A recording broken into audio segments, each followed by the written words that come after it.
Bonjour et bienvenue au Café des Voyageurs. Rapprochez-vous du feu, aujourd'hui on a besoin de chaleur. Ce jeudi, je vous emmène vivre une rencontre, celle avec le peuple d'Arcade.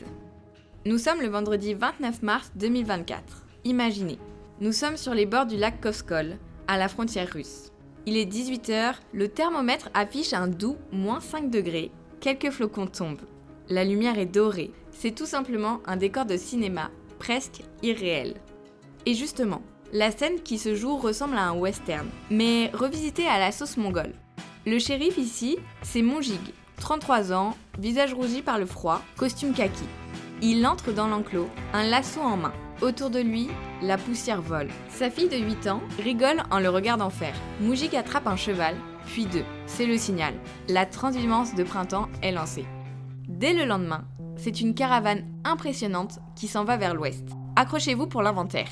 100 chevaux, menés par le grand frère Ugana, 110 yaks, 300 chèvres et moutons, ceux qu'ils appellent affectueusement les pattes courtes, et la touche moderne, des camions tout-terrain russes énormes. Car oui, Monjig ne monte pas à cheval, lui. Il conduit le camion de tête avec son frère Dorjo. Il transporte tout, le foin, le bois et les précieuses yurts qu'il faut démonter et remonter chaque soir.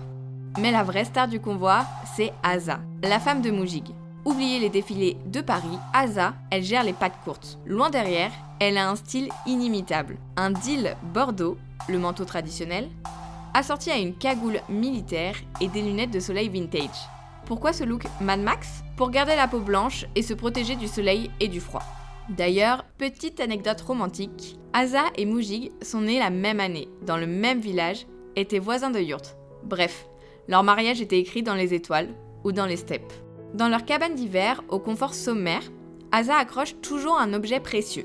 Une photo de famille encadrée où ils posent tous les quatre, avec le même pull de Noël. Le kitsch, c'est universel et ça fait du bien. Mais ne vous y trompez pas, la mort rôde toujours. Son nom, le Tsoud. L'hiver 2023-2024 a été le plus dévastateur depuis un demi-siècle. 7 millions de têtes de bétail sont mortes en Mongolie. Le Tsoud, c'est quand la neige est si épaisse que les bêtes ne peuvent plus gratter le sol pour manger. Par -50 degrés, c'est fatal. Monjig le dit avec gravité. L'avenir est incertain. Si lui a été épargné cette année, le changement climatique rend ces catastrophes de plus en plus fréquentes. C'est pour ça qu'ils poussent leurs enfants à faire des études. La vie nomade est en sursis. Heureusement, l'insouciance est là. Les fils, Entushin et son cousin Ekbat, sont déjà des cavaliers hors pair. Ils gèrent les yaks. D'ailleurs, quand deux yaks se battent, ils ont une technique imparable. Ils les attachent ensemble. C'est la punition, marche forcée en binôme jusqu'à ce qu'ils se calment. Et quand les parents ne regardent pas, les deux cousins se lancent dans une bataille de boules de neige, tout en restant à cheval. Le soir, en bivouac, pas de tablette. On joue à un jeu un peu surprenant, on casse des os de mouton d'un coup sec de la main.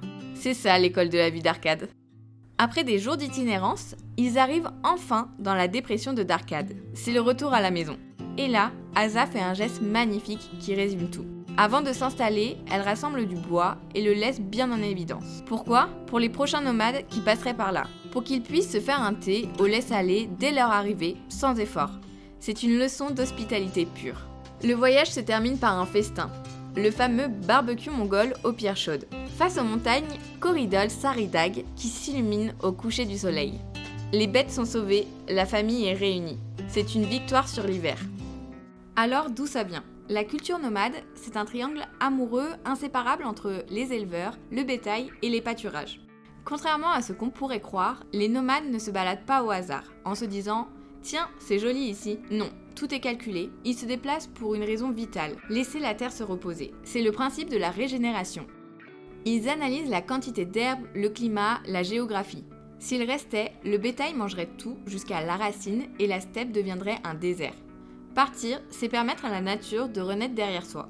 C'est de l'écologie appliquée, transmise depuis des millénaires. Ce qui a fasciné l'UNESCO, c'est le rituel autour de ce mouvement. C'est le chef de famille qui fixe la date. Et là, attention, on ne jette pas les affaires en vrac dans un sac. Toute la famille s'active pour préparer les animaux, réparer les charrettes et surtout, nettoyer. On nettoie la zone de campement de fond en comble. On élimine tous les déchets. Le but ? Laisser l'endroit immaculé, comme si personne n'y avait vécu. Note à moi-même, je devrais appliquer ça quand je rends mon Airbnb. Enfin, la transhumance, c'est la meilleure école du monde pour les enfants. Dès qu'ils savent marcher, ou presque, ils participent. Pas de garderie. Ils apprennent à sélectionner le bétail, monter et démonter la yourte, un mécano géant sans notice, et mémoriser les itinéraires complexes dans des paysages qui semblent infinis. C'est ce mode de vie qui crée ce sentiment d'appartenance très fort. Tout le monde a un rôle, tout le monde est utile. C'est une machine à fabriquer de la cohésion sociale et de la paix.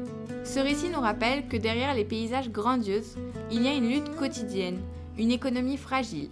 Un cheval vaut entre 600 et 5000 euros. C'est leur banque à eux. Mais surtout, une solidarité à toute épreuve. Alors, la prochaine fois que vous porterez un pull en cachemire, merci les chefs mongols, ayez une petite pensée pour Asa, ses lunettes vintage et son bois laissé aux voyageurs. On se retrouve jeudi prochain au Café des Voyageurs.